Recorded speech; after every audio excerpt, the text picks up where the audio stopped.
We are here tonight on. How's everybody doing here tonight, ladies and gentlemen? We're here tonight on the show. All right, ladies and gentlemen, let's get this shit started here tonight, man. Um, man, everybody's talking about that new Cody Rhodes documentary that came out today, man. It was like a 2-3 hour special. Everybody's talking about it, man. It was very heavily AEW. A lot of people were surprised, being that it was, run by WWE. That it was pretty heavy. They talked a lot about AEW. Even Triple H kind of said something about it. But he pretty much said, Cody Rhodes said, I have nothing bad to say about Tony Khan and that company, man, or anybody there on my time there. That they offered me a very good contract last year before I left, but I just didn't think it was good enough. He pretty much kind of said that he just wanted to be WWE champion. That was his dream growing up, and that's why he went back to the WWE. Even Triple H said, yeah, man. I mean, the guy always dreamed to being WWE champion, not champion of a secondary company, taking a shot at AEW right there. But I'm pretty surprised how much WWE let AEW talked about AEW on it. But yeah, good stuff, man.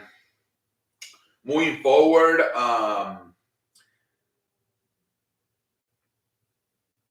Kevin Owens kind of hinted that he might retire soon. He did an interview, I think, with Toronto, some company in Toronto, like some maybe radio station, and he said, back in the day, I would a few years ago, I would say, yeah, for sure, 5-10 more years, I'm gonna be for sure wrestling. But now I'm not so sure.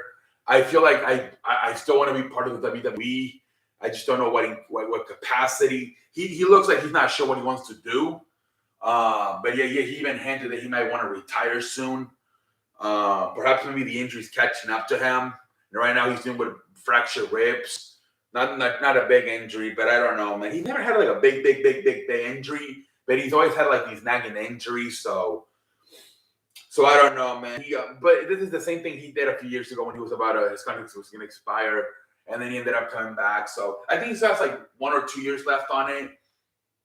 So I don't know. Interesting comments. I think he's just frustrated that he's never been able. He even said back in the day when he was Universal Champion, he never felt like he was the man. I think that's been part of his frustration. But I don't know if even if he would go to AEW, he wouldn't. I don't see him doing much. I seen that best case scenario. He'll have like a John Moxley, maybe AEW once, but then kind of. I think he would, best case scenario, like be flip flopping between a mid card, like an upper mid carder and a main eventer, kind of like that. I don't think he would be like a freaking, obviously like an MJF or like some shit like that. CM Punk, I don't see that. I think it would be kind of similar. That's what he is, man. An upper mid carder that can occasionally, if you need him to, main event. Like he's done twice. In this 3-year run with Roman Reigns, right? Twice, I believe, in 2021, and again earlier this year.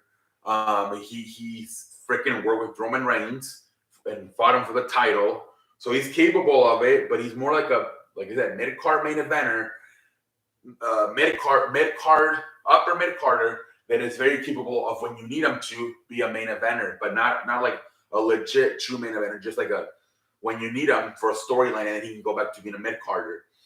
That's what he is, man. All In has been announced. It will be available not only on the Bleacher Report app, but also on Comcast. It is going to be sale for $50.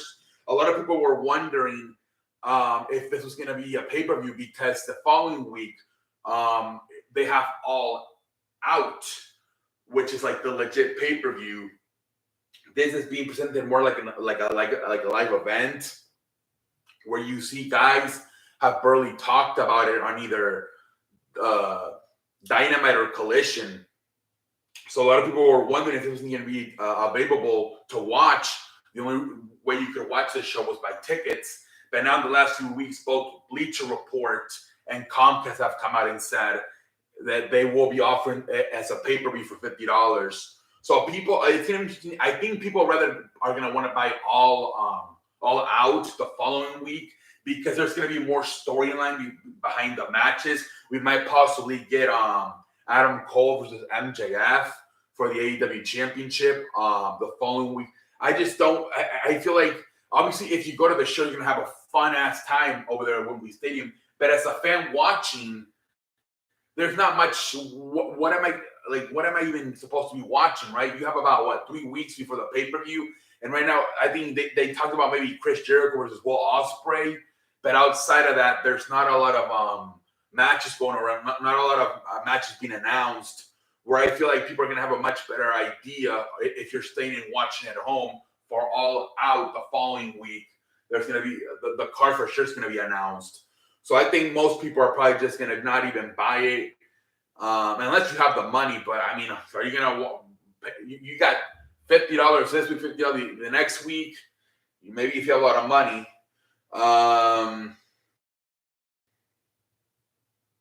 Let's see here, ladies and gentlemen. What Chad Gable talking about Maxine Dupree, saying she works really hard, she creates her own gear, and she really wants to learn. So we're giving a lot of kudos to Maxine Dupree as Chad Gable, man, trying to hype her up. And then last one was Britt Baker. A lot of people are saying that she's starting to become a problem backstage. Obviously, last year with Thunder Rosa. And now this year, she said more problems are happening with other people. I think they said that they couldn't even name the person it was happening with. I think somebody came in to work a show, and they were supposed to stick longer, but then they didn't because they didn't like working with Britt Baker. So apparently she's becoming a problem, but a lot of people are saying it's not even true, that these are just like false accusations. But who knows what's going on. But you saw her match this past Wednesday.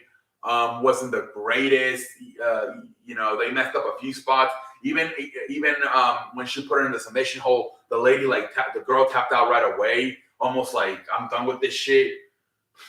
So I don't know. And now they're saying she's not 100%. Britt Baker, they're saying she's dealing with a back injury.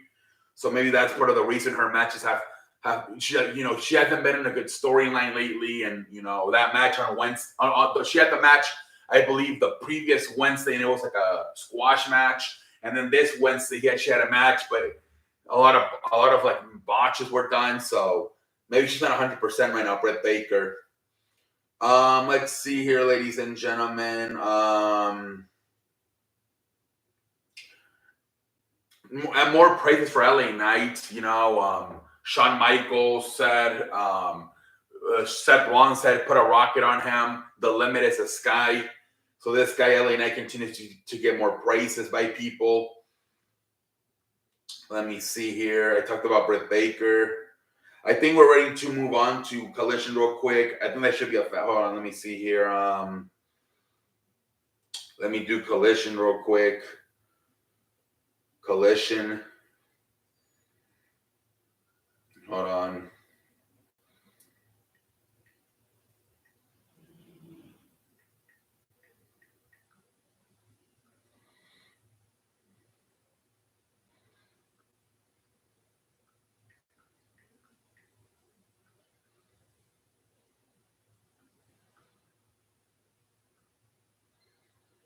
All right. Oh, I forgot the freaking date. What the hell was the date on Saturday? I believe it was July 29.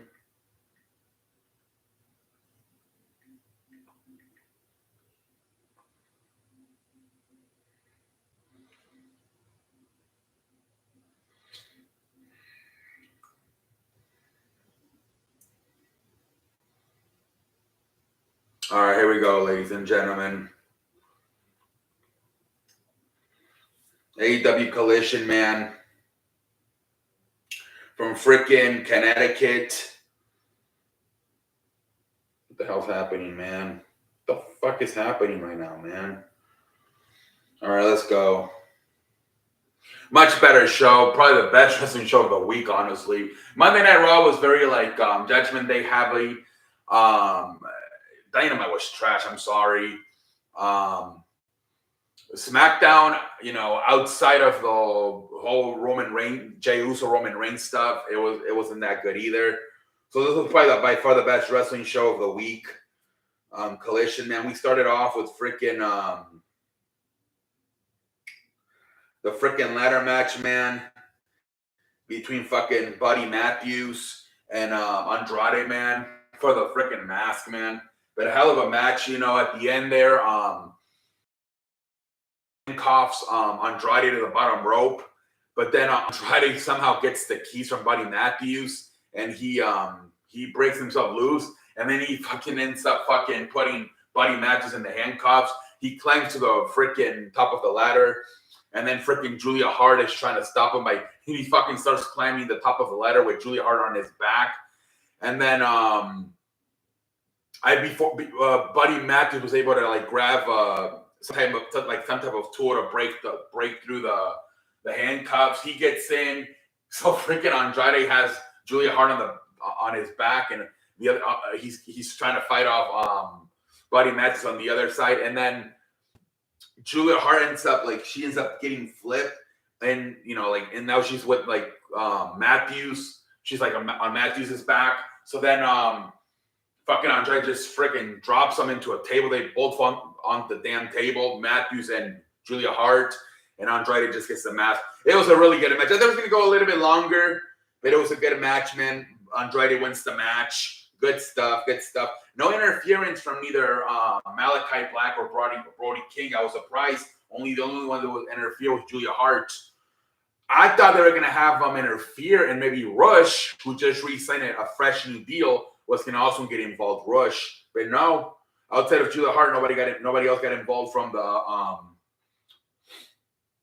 House of Black.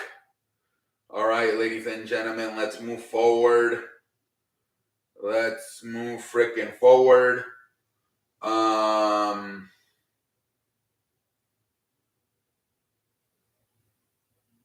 We got Darby Allin versus Masaru Suzuki. Good ass match too. It was good too, man. I like this match too. At the end, Darby Allin wins, kind of a full roll up, weak ass, kind of a weak finish, whatever. And then we get freaking Samoa Joe versus Gravity. I don't know who the fuck it was. It was a squash match. Freaking squash match. And then we get a segment with CM Punk, man. He freaking reveals what's in the freaking bag. It's the old AEW champion. He says, I never lost this champion. I never got pinned for it. I never got submitted for it. He puts on X on the champion. He says, this is my freaking symbol. And then freaking Ricky Starks comes out. He challenges him for the championship. So next week, which is going to be interesting because they're going to be competing versus SummerSlam next week. They have to fucking stack up the card. So it's already announced. I don't know. Did anything else get announced? I'm not sure. But for sure, it got announced CM Punk versus Ricky Starks for the AEW World Championship. This is where I feel like they need either Tony Khan or like an authority figure to come out, because it's almost like these guys do whatever the hell they want. Oh, now the titles. All of a sudden, we just have two AEW champions. So MJF is the AEW. So, like, oh wow, I thought they were gonna how do you just like that reactivate the championship, right? There needs to be like an authority figure. I feel like come out and say, like, you're not the real champion. Obviously, I understand where you're coming from. You never got pinned for it, but right now MJF is a champion. Is this their way of like just putting a champion, like a world championship on Collision?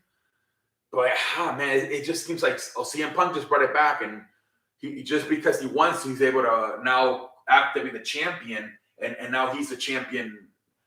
You basically have two AEW World Champions right now, basically. Now, are they just going to be headed in, planning down the road? AEW champion versus AEW champion, CM Punk versus MJF. Winner keeps everything. Is that where they're going from? But I feel like somebody needs like an authority figure, whether it's like a Tony Khan or somebody else, and say, yeah, okay, fine. Next week, CM Punk were like somebody to make like, but I guess it's official. But I just feel like just because CM Punk felt like now that the championship is, I guess it's valid. So I guess CM Punk versus Ricky Starks for the AEW champion. Meanwhile, you got your other AEW champion MJF. All right, let's move forward, ladies and gentlemen. Then we get like a tag team match: El Vikingo and Action Andrade and Darius Martin versus Juice Robinson and the Gun Boys. Another squash match. The Juice Robinson and the Gun Boys win. Bullet Club Gold wins the match. And then we get Mercedes Martinez beating Correa Hogan. After the match, Chris Statlander comes out, and then she's checking in on Correa Hogan, and then freaking Mercedes Martinez grabs her championship and hits her with it. So she leaves both Correa Hogan and Statlander, Chris Statlander laying there.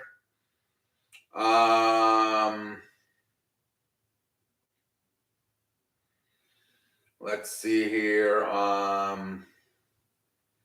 So then we get the freaking main event, man. What we were all waiting for the whole fucking night, man. MJF, Adam Cole, MJF for the freaking tag team champions. Good match. I wish we would have gone a little bit longer, but it was fine, man. Good stuff at the end, man. It's funny because it seems like it's like outside of Adam Cole, everybody's a heel. The whole match, MJF is trying to hit them in the balls. Every time FTR does like a roll up, they freaking grab onto the tights, and that's already. They didn't show a replay, but I'm pretty sure that's how the match ended. With freaking who was it, Wheeler or Hardwood, grabbing onto the tights and beating MJF, and MJF is all upset about it. But I do believe they did grab onto the tights. And that's pretty much it. The tournament's over. FTR survives. They retain their tag team champions. After the match, MJF is really frustrated. He lost. Like, I lost to the match, man. Adam was like, no, man, you're still the world champion. He hands him over his world champion. MJF is still pissed off. And then Adam Cole just turns his back to MJF. And MJF grabs the title. And it looks like he's about to turn heel or turn on Adam Cole. And Adam Cole kind of sees it. He's like, I knew it, man. MJF, just do what you got to do, man. I fucking knew it. And then MJF just says, I can't fucking do it. He drops the title, and they just end up hugging. They just fucking end up hugging, man. And that's pretty much it, man. The storyline continues. Like I said, this is giving me kind of a Sami Zayn with the bloodline, kind of somewhere like that. I'm assuming they're gonna break them up at so soon, and they're gonna have the match at All Out in September. But we'll see what happens. Remember, MJF told him last week. He said whether we win or we don't win the tag team championships, I'm gonna give you a rematch for the AEW World Championship. I know you deserve it. So that's where they got to go now. Let's see what happens there. If MJF keeps his promise, if Adam Cole has to ask them, let's see what happens there. But yeah, this was probably the best show out of all of them, honestly. Monday Night Raw wasn't that bad. It was just maybe too many Judgment Day heavy. SmackDown, I think it got fucked up. I do wonder how long that Santos Escobar Ring Zero match was supposed to go. Obviously, the Bloodline stuff was good with Roman Reigns and Jey Uso. But now this show obviously has some weak parts too, right? Like the Samoa Joe squash match or the Bullet Club Gold squash match, the women's match, but it had some good stuff too. Obviously with the tag team match with FTR and MJF and Adam Cole, the ladder match with Buddy Matthews and Andrade, even the Masaru Suzuki and Darby Allin match was good. So this was a pretty damn good show. But yeah, man, that's all I have to say, man. Until next time, see y'all. Finish.